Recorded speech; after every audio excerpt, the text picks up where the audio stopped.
On Monday morning, the 11th of May last, there sat in one of the quiet rooms of Enton Parsonage a young and pretty woman, playing with her baby. It was Mrs. Audie. The incumbent of Enton was Dr. Ling, an honorary canon of the county cathedral, and rather given, of late years, to certain church innovations. He called himself a high churchman, his friends a Tractarian, and his enemies a Puseyite. However, Puseyite or not, he was the spiritual director of Enton, which brought him in a good round income, every farthing of which he lived up to, some people said to more. Mrs. Ling was from India. Her family connections lived there.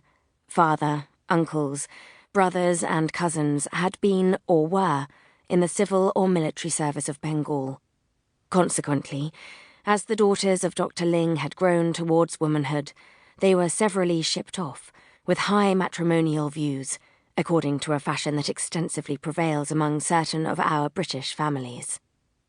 Miss Ling, Louisa, had gone out first, and had secured Captain Audie. Constance had gone out next, and espoused Lieutenant Mayne, to the indignation of all her relatives, both at home and out, for she was a handsome girl, and had been set down for nothing less than a major.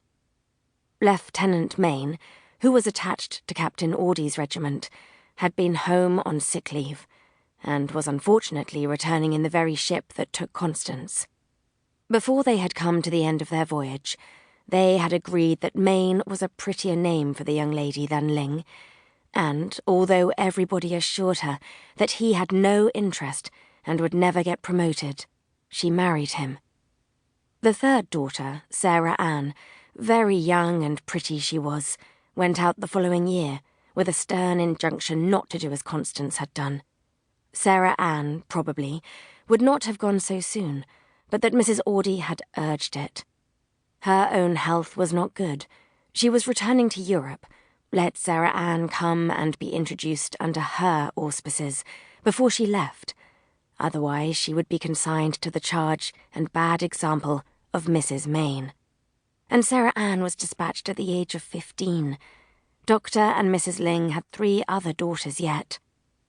It happened, however, before Sarah Ann could get there, that Mrs. Audie's health grew worse, and she was ordered immediately to her native climate.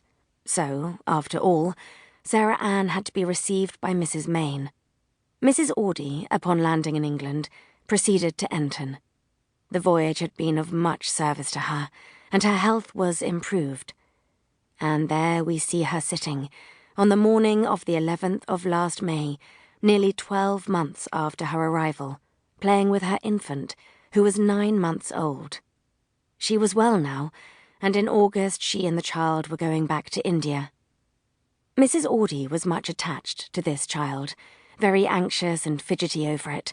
Her first child had died in India, so perhaps that was the reason.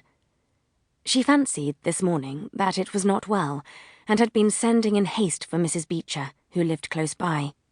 The honorary canon, Mrs. Ling, and 2 of the remaining daughters had gone the previous Saturday to spend a week in the county town, where he had some honorary duty to perform in the cathedral.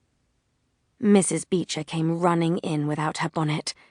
She had been governess to Louisa and Constance when they were young, had married the curate, and remained the deeply attached friend and adviser of the Ling family. In any emergency, Mrs. Beecher was appealed to, and she proved herself equal to all.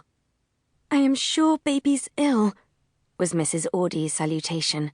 "I have been playing with her, and doing all I can to excite her notice, but she will keep her head down. See how hot her cheeks are." "I think she is sleepy," said Mrs. Beecher, "and perhaps a very little feverish." "Do you think her feverish? Whatever shall I do? Good mercy, if she should die as the other did." "Louisa," remonstrated Mrs. Beecher, "do not excite yourself causelessly. I thought you had left that off before you went out. You promised me you had." "Oh, but you don't know what it is to lose a child. You never had one," returned Mrs. Audie, giving way to her excitement. "If she dies, I can tell you I shall die with her." "Hush," interrupted Mrs. Beecher.